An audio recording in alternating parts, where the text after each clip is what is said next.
परम प्रेमय श्री श्री ठाकुर कुलचंद्र श्रीमुख निश्रुत पवित्र स्वास्थ्य सदाचार सूत्र ग्रंथ पाठ वैशाखर नवोत्सर्जन मोर परम पुरुष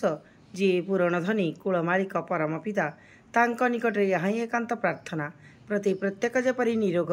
निरापद धीमान श्रीमान कुशल कौशली पराक्रमी क्रियमाण सुस्थ सबल चिरायु होई बंची रही आउ मोर कातर प्रार्थना जेपरी से मंजूर करती। स्वास्थ्य सदाचार सूत्र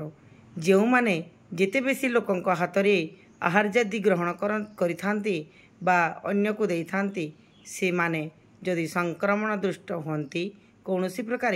आहार विहार चालीचलन से माने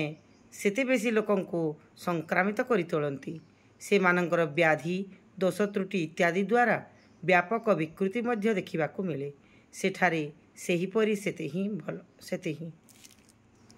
वाणी संख्या 65। जय गुरु जय गुरु।